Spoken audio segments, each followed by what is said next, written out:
Kemudian Ibnu Qudamah berpindah ke pembahasan berikutnya. Kata beliau babu zakatil asman. Bab zakat barang berharga. Dalam barang berharga ini ada 10 pembahasan. Yang pertama 2 jenis barang berharga, perak dan emas.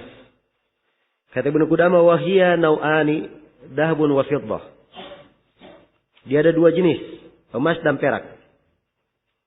Ya. Sini bahasa dari Ibnu Qudamah rahimahullah adalah barang berharga asman. Jadi seakan-akan beliau isyaratkan bahwa emas dan peraknya itu bukanlah maksud lidatihi, tapi dia adalah penggambaran bahwa emas dan perak dikeluarkan zakatnya karena mempunyai nilai, mempunyai harga tukar, mempunyai thaman.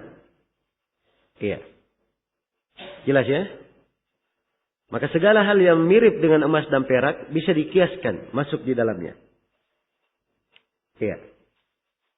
Karena itu mata uang yang sekarang ini yang kita pegang, rupiah kalau di Indonesia, ya dolar, euro, real, ya ringgit, ya dinar, dan selainnya dari mata-mata uang yang ada sekarang dalam bentuk kertas maupun logam, ya ini sama dengan emas dan perak, karena dia adalah barang-barang yang dipakai sebagai ukuran nilai tukar.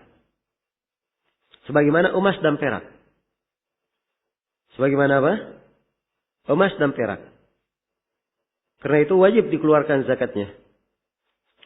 Demikian pula kalau dia memiliki misalnya cek. Atau memiliki obligasi. Atau yang semisal dengan itu. Sebab ini juga dari hal-hal yang mempunyai nilai sama dengan emas dan perak. Iya. Karena itu penyebutan Ibnu Qudamah di sini wahiyya nau'an dahabun wa fiddah. Dia ada 2 jenis yaitu emas dan perak. Ini yang disebutkan di dalam hadis sebagai ukurannya. Sebagai ukurannya. Ya, jadi ada 2 ya, ada emas dan apa? Perak. Baik. Pertama Ibnu Qudamah jelaskan nisab dari perak dulu. Kata beliau wala zakata fil fiddah hatta tablugha 200 dirhamin. Tidak ada zakat pada perak sampai dia mencapai 200 dirham. Ini bukan ukuran perak ya. Dan ini disepakati oleh para ulama. Karena di dalam hadis riwayat Bukhari dan Muslim Nabi bersabda laisa fi maduna khamsi awakin sadaqah. Tidak ada kewajiban zakat pada harta yang kurang dari 5 uqiyah. Iya. Perak dikatakan 5 uqiyah. Ya, dan 1 uqiyah itu jumlahnya berapa? Berapa dirham? Jumlahnya 40 dirham. Ya, kalau 5 uqiyah semuanya berapa dirham? 200 dirham. Jelas ya? Kalau dia 200 dirham dikeluarkan rubul usyur. Karena dalam hadits Anas, riwayat Al-Bukhari Nabi bersabda wa fir riqqah rubul usyur. Pada perak dikeluarkan 1/4 dari 1/10. Yaitu 1/40 dikeluarkan. Atau 2,5%. Iya. Baik. Jadi ini ukuran apa? Perak ya. Sehingga sekarang kita hitung. Ukuran sekarang dirham itu berapa nilainya? Berapa gram? Iya. Beraneka ragam hitungan para ulama sekarang ini. Tentang hitungan apa namanya? Dirham. Yang masyhur. Dan ini yang banyak difatwakan oleh Syekh Ibnu Utsaimin. Bahwa 200 dirham. Itu ukurannya adalah 595 gram. Untuk berapa dirham? 200. 595. Jadi satu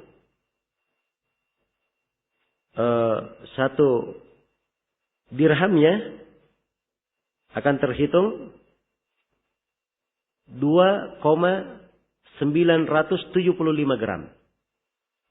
2,975 gram. Ini untuk ukuran 1 dirham. Jadi kalau 200 dirham semuanya 500 berapa? 95. Iya. Baik, ini untuk ukuran apa? Ukuran perak. Ya. Baik, berapa yang dikeluarkan? Ini penjelasan kadar zakat perak yang dikeluarkan. Kata beliau, fayajibu fiha khamsatu darahim. Wajib dikeluarkan 5 dirham. Ya, jadi kalau dikeluarkan 5 dirham, 5 dirham ini itu senilai dengan seperempatnya. Apa 2,5% atau 1/40-nya. Iya. Dikeluarkan berapa? 5. Baik. 5 dirham. Selesai sudah ya tentang perak. Kita pindah kepada nisab emas. Kata beliau, wala fid dahabi hatta yablugha 20 misqalan.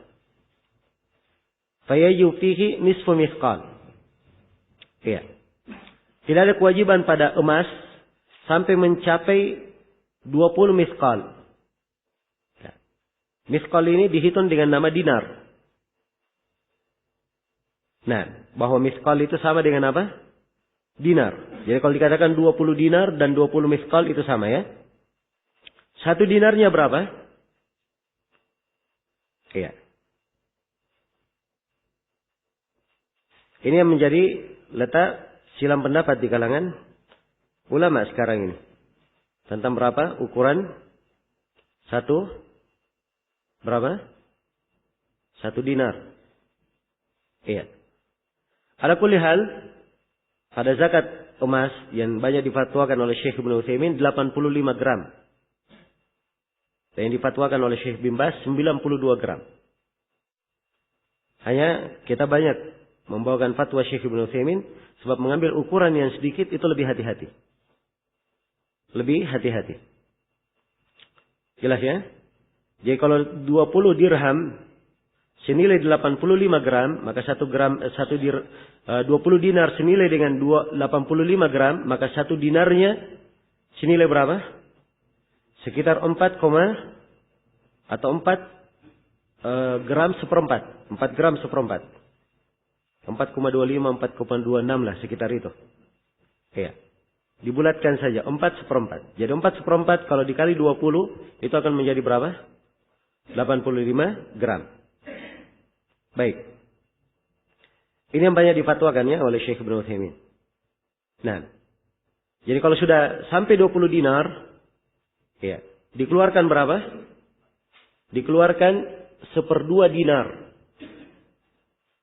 1/2 dinar ini senilai dengan 2,5%. Atau 1/40-nya. 1/40-nya. Baik. Bagaimana cara menghitung uang? Dolar, rial, dan sebagainya. Ya caranya mudah. Sekarang kalau kita sudah tahu berapa jumlah gramnya untuk emas. Emas berapa gram tadi? 85 gram. Perak berapa gram? 595 gram. Sisa tanya. Ya harga perak sekarang berapa? Anggaplah harga perak 20.000. Ya. Harga perak 20.000. Jadi 20.000 dikali 595 akan menjadi 11.899. Ya anggaplah 11.900 ya. Nah. Baik. Kalau misalnya emas. Ya. Harga emas sekarang berapa?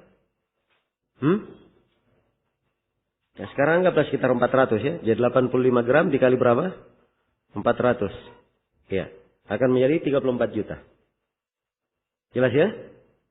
Baik. Jadi itu cara mengukurnya. Cara mengukurnya. Pembahasan berikutnya. Ya. Kata Ibnu Qudamah. Dan ini pembahasan apabila bercampur ya. Percampuran. Ada percampuran antara emas dan perak dengan logam lain. Kata Ibnu Qudamah. Fa in kana fihi magishun. Fala zakata fihi ma hatta yablugha qadrud dhahabi wal fidda nisaban. Apabila pada emas dan perak itu ada gish. Gish ini artinya tipuan ya. Jadi kenapa dikatakan tipuan? Karena bercampur. Sudah dicampur. Ya. Maka tidak ada zakat pada emas dan perak itu sampai mencapai kadar emas dan perak secara nisabnya. Misalnya sekarang emas ini ya, emas murni itu orang bahasakan sekarang dengan emas berapa karat? 24 karat. Kalau bercampur dengan barang yang lainnya, kadang mereka sebut ini 21 karat, ada yang 18 karat, ada yang 14 karat. Iya. Jadi kalau sudah bercampur dengan benda lainnya yang dia ukur emasnya saja. Kalau ada karatan di tempat lain yang bercampur dengan logam lain ini dia datang ke penjual emas. Dia katakan saya memiliki emas 20, misalnya emas 18 karat. Setelah ditimbang jumlahnya 10 gram. Ya, dari 10 gram ini yang murni emas berapa? Akan dihitungkan nanti oleh penjual emas. Jelas ya?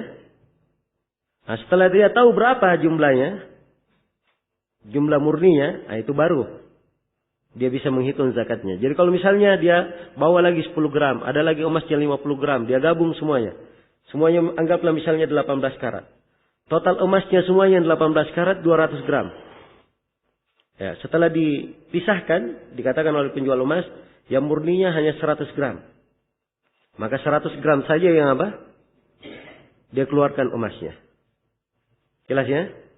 Demikian pula perak. Iya. Dan berkaitan dengan emas, itu tidak ada perbedaan ya antara emas kuning dan emas putih. Tidak ada perbedaannya. Sebab emas putih itu sama ya. Hanya saja di dalam proses pencampurannya yang membedakan perbedaan warna. Kalau asal zatnya itu sama. Ya demikian penjelasan ahli-ahli yang menjelaskan tentang emas putih itu. Di asalnya sama dengan emas kuning. Hanya saja ada tambahan apa yang menyebabkan dia menjadi apa? Menjadi putih. Baik. Selesai sudah ya. Ketentuan kalau terjadi percampuran. Kemudian kata Ibnu Qudamah rahimahullah, "Fa in syakka fi dzalika khuyyira bainal ikhraji wa baina sabakiha." Kalau dia ragu, ya misalnya dia ragu ini bercampur atau tidak, ya dia boleh langsung keluarkan, dia hitung bersama percampurannya dan boleh dia pisah dahulu. Ya dia murnikan dahulu. Ya kalau dia ingin dia keluarkan bersama dengan percampuran lebih bagus lagi. Ya kan? Itu artinya dia tambah pahala. Tapi kalau dia ingin pisah dahulu, ini pasti nanti berapa hitungannya. Dia alama qadra dalik, supaya dia mengetahui kadar tersebut. Nah, kemudian dibahas oleh Ibnu Qudamah rahimahullah tentang zakat perhiasan yang dipergunakan atau perhiasan yang dipinjamkan. Kata beliau, wala zakata fil huliyil mubah al-muaddi lil istimali wal ariyah. Nah, tidak ada zakat pada al-huli, zakat perhiasan yang dibolehkan. Dan juga tidak ada zakat pada al-huli untuk digunakan dan dipinjamkan. Ya, ini pendapat Ibnu Qudamah ya. Dan ini pendapat sejumlah dari ulama. Ya, bahkan sebagiannya mengatakan ini pendapat jumhur. Bahwasanya zakat perhiasan kalau digunakan untuk berhias saja atau digunakan atau dipinjamkan, itu tidak ada zakatnya. Ya. Dan ini salah satu pendapat. Ada pendapat yang kedua. Ini pendapat Abu Hanifah. Dan pendapat sejumlah dari as-salaf terdahulu. Bahwa ada zakat pada perhiasan yang dipakai oleh perempuan. Dan ini yang dikuatkan oleh Syekh bin Baz rahimahullah, Syekh Ibnu Utsaimin, Syekh Al-Albani, Syekh Muqbil dan selainnya. Iya. Ini masalah termasuk masalah yang banyak ditulis buku dan risalah di masa ini. Ya, karena yang dikenal dulu di Saudi adalah madhab Hambali. Bahwa seperti yang disebut oleh Ibnu Qudamah di sini, tidak ada zakat pada perhiasan. Begitu Syekh bin Baz menjadi mufti, beliau memfatwakan ada zakatnya, ribut. Ya, akhirnya banyak pembahasan yang muncul berkaitan dengan hal ini.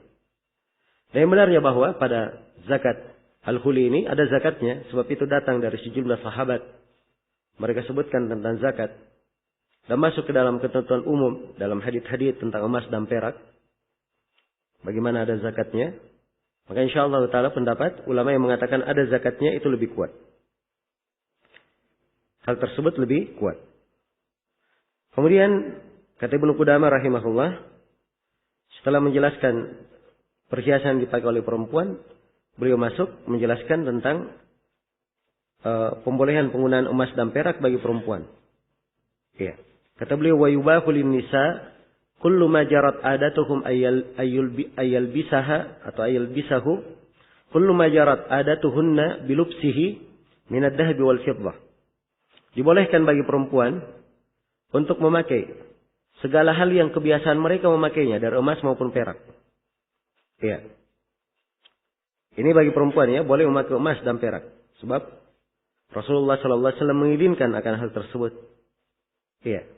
Ketika Rasulullah menyinggung tentang emas dan sutra, Nabi berkata, "Inna hadaini haram ala dukuri ummati." Sungguhnya dua hal ini haram terhadap laki-laki dari umatku. Di riwayat yang lain dikatakan hillun li inathihim, halal bagi perempuannya. Jadi bagi perempuan dihalalkan. Adapun laki-laki tidak diperbolehkan. Iya. Kemudian kata beliau, wa yubahu lirrijal. Ini pembahasan berikutnya bahwa perak dibolehkan bagi laki-laki. Wa yubahu lirrijali minal fidda al-khatam wa hilyatus sayf wal mantiqa wa nahwuha. Dibolehkan bagi laki-laki dari perak itu cincin, ya, hiasan pedang. Biasanya pedang itu dikasih hiasan di gagang pedangnya. Ya, itu boleh ya kalau terbuat dari perak. Nah, wal mintaqah. Mintaqah ini sabuk ya yang dipakai mengikat pinggang. Nah, itu dibolehkan bagi laki-laki dan semisal dengan itu. Ya, dan sudah berlalu ya penggunaan perak kita terangkan kemarin di pembahasan tentang apa? Pembahasan tentang apa perak kemarin dibahas? Tentang bejana ya, sudah dibahas. Kemudian kata beliau rahimahullah, wa amal muaddu lil kira wal iddikhar wal muharram fa fihi zakah. Pembahasan berikutnya tentang zakat terhadap perhiasan yang dijual dan disimpan atau perhiasan yang haram. Ya, kalau dia dijual atau disimpan perhiasan itu atau memang dipakai untuk hal yang memang perhiasan itu dibentuk dengan bentuk yang haram, seperti dibentuk manusia, dibentuk hewan, dibentuk burung-burung atau yang semisal dengan itu. Iya. Atau dia punya cincin tapi dipakai laki-laki, maka ini tetap hukumnya ada zakatnya.